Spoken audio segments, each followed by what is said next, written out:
नमस्कार दोस्तों। आज एक टैक्सी ड्राइवर की ऐसी घटना लेकर के आया हूँ, जिसे सुनने के बाद आपकी रूह-रूह तक काँप जाएगी। दोस्तों, ये घटना है ओडिशा के भुवनेश्वर शहर में रहने वाले एक टैक्सी ड्राइवर बिरजू की, जो बहुत ही बढ़िया इंसान, नेक इंसान और ईमानदार इंसान था। बिरजू जो है केवल रात में जो है ज़्यादा ही टैक्सी चलाता था। दिन में उतना नहीं चलाता था, लेकिन रात में काफ़ी देर तक चलाता था। क्योंकि रात में जो है इसको ज़्यादा सवारी मिलती थी और ख़ास करके ये जो है स्टेशन के पास टैक्सी अपना ज़्यादा चलाता था। तो अभी इसकी बिरजू की उम्र जो है लगभग यही 25 साल की थी, बहुत ज़्यादा नहीं। अभी जो है लड़का ही था, 25 साल की उम्र थी और एक दिन जो है बिरजू रात में लेकर के अपनी टैक्सी निकलता है और उस दिन रात में अचानक बारिश शुरू होने लगती है और बहुत ही ज़्यादा बारिश होने लगती है। काले-काले एकदम बादल छा जाते हैं और बिजली की कड़कड़ाहट बहुत ही तेज़ी होने लगती है। उस दिन जो है बिरजू अपना टैक्सी लेकर के एक स्टेशन के पास खड़ा हो जाता है, क्योंकि दिन में जो है उसे उतना जो है आज भाड़ा मिला नहीं था। इसलिए आज अभी उसका जो है बोहनी तक नहीं हुआ था। आज बहुत ज़्यादा कमाई नहीं हुआ था। वह चुपचाप एक स्टेशन के पास खड़ा था और बारिश हो रही थी इतनी ज़्यादा, सोच रहा था कि मालूम नहीं आज मेरे को कस्टमर एक को मिलेंगे कि या नहीं मिलेंगे। आज ऐसे ही जाना पड़ेगा। क्योंकि आज इतनी तेज़ बारिश हो रही है और बारिश जो है बंद नहीं हो रही थी और एकदम सड़क जो है सुनसान था। कोई भी इंसान ना ही आ रहा था, ना ही जा रहा था। तो ऐसे ही कम से कम बिरजू जो है आधे-आधे घंटे तक खड़ा था। फिर आधे घंटे बाद वह जो है अपनी टैक्सी लेकर के निकलता है और वह जैसे ही थोड़ी दूर पर पहुँचता है, आगे रास्ते में देखता है कि सड़क के किनारे एक औरत हाथ दे करके ऐसे टैक्सी को रुकवा रही थी। उसे देख कर के बिरजू जो है एक बार खुश हो जाता, चलो कम से कम अब बोहनी तो होगी।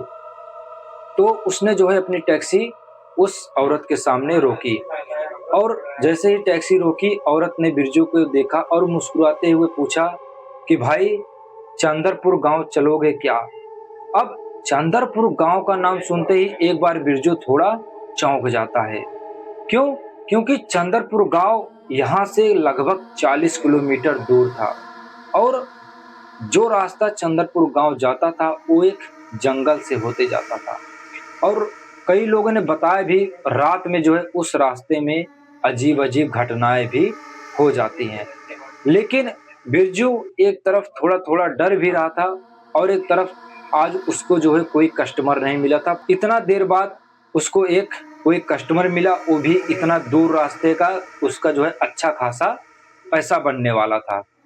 इसलिए जो है बिरजू मना नहीं किया, बोला ठीक है, हामी भर दिया, बोला तुम टैक्सी में बैठो, मैं लेके चलता हूँ। जैसे ही वो औरत बिरजू की गाड़ी में बैठती है और फिर बिरजू जो है अपनी टैक्सी लेकर के निकल देता है। वह कम से कम 15-20 मिनट से लगातार गाड़ी चला रहा है, लेकिन कोई भी गाड़ी में बोल नहीं रहा है, ना ही वो औरत बोल रही है, ना ही बिरजू बोल रहा है। बिरजू सोच रहा है कि यार, ऐसी पहली बार कोई मुझे कस्टमर मिला है जो बड़ा अजीब सा लग रहा है। और फिर थोड़ी देर बाद बिरजू खुद अपने से ही बोलता है कि बहन, आप इतनी रात में कहाँ से आ रही हैं और इतना दूर जा रही हैं? लेकिन वो औरत कुछ भी नहीं बोलती है।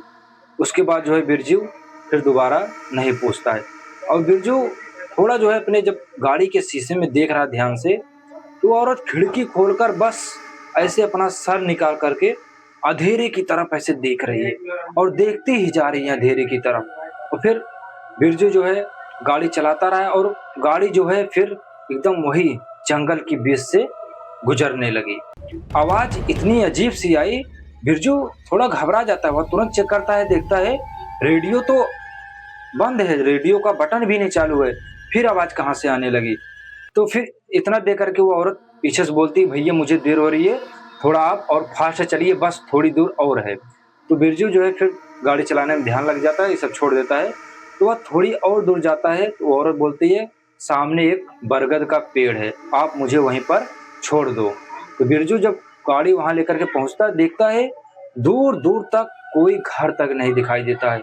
बस दूर दूर तक एकदम काला अंधेरा था। तो बिरजू जो है फिर उसे औरत को वहां पर उतार देता है और वो औरत बिरजू को 500 रुपए का नोट देती है और बोलती है कि भैया इससे ज्यादा आप मुझसे पैसे मत मांगना, अब मेरे पास कोई पैसा नहीं है। तो बिरजू बोलता ठीक है कोई बात नहीं। वह जो है तुरंत फिर उसी बरगद के पीछे की तरफ चली जाती है अंधेरे में।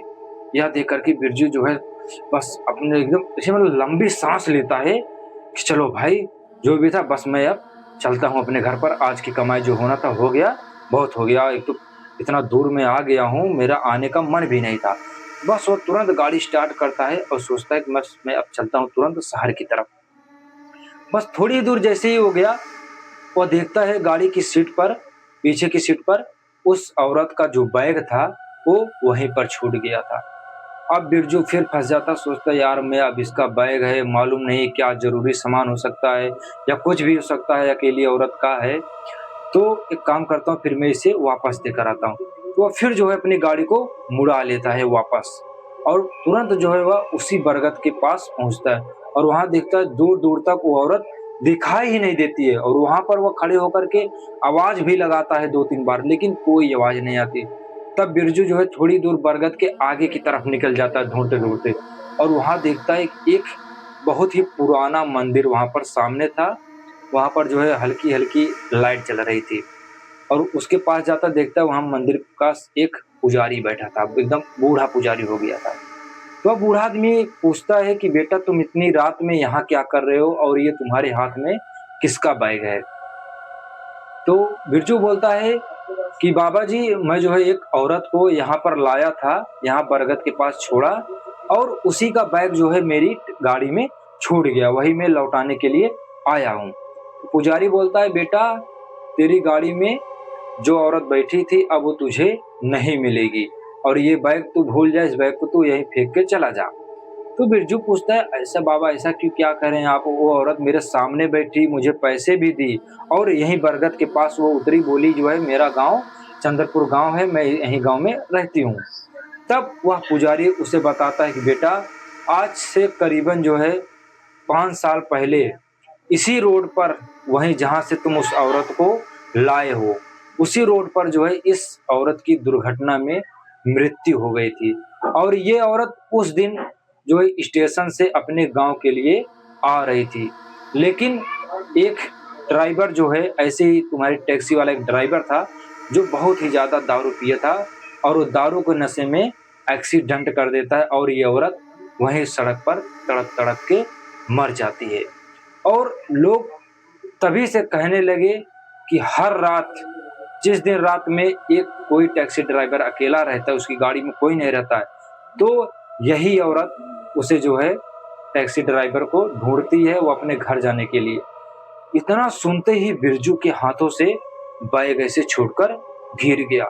वह जो है ऐसे थर थर उसका हाथ कांपने लगा और बोलता है बाबा अब क्या होगा मेरा। बोलता है बाबा, कहता कोई बात नहीं बेटा, तूने उसको छोड़ दिया, वो यही चाहती थी, अगर तू उसको नहीं लाता तो फिर तेरे साथ दुर्घटना भी हो सकता है।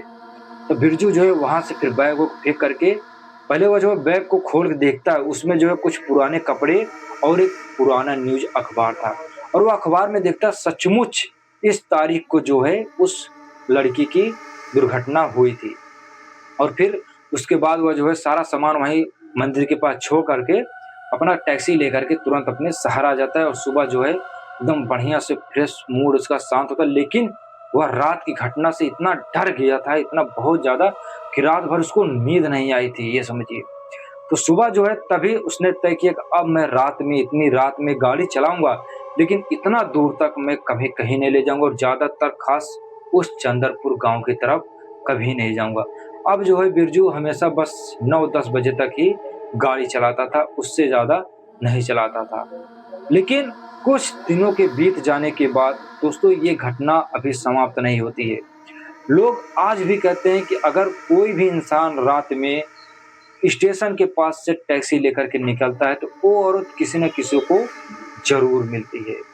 और उस दिन के बाद फिर बिरजू कभी जो है उधर इलाके में नहीं गया और इस दिन उसका बहुत ही किस्मत लकी था जो उसने भले ही पैसों की लालच में उस औरत को छोड़ दिया, अगर वो शायद मना कर देता तो उसके साथ कुछ न कुछ अजीब घटना ज़रूर हो जाता। तो बिरजू की किस्मत बहुत ही ठीक थी जो वो बच गया। तो दोस्तों, ये थी उस शहर की घटना। अगर आप सभी को यह वीडियो अच्छी लगी हो तो वीडियो को लाइक और हमारे चैनल को सब्सक्राइब कीजिए। जितने भी लोग हॉन्टेड स्टोरी को पसंद करते हो वो ज़रूर हमारे चैनल को सब्सक्राइब कर लीजिए, क्योंकि हम डेली जो है आप सबके बीच में एक न एक ऐसे रियल घटना लाते रहते हैं। तो मिलते हैं बहुत जल्द अगले रहस्य के साथ में।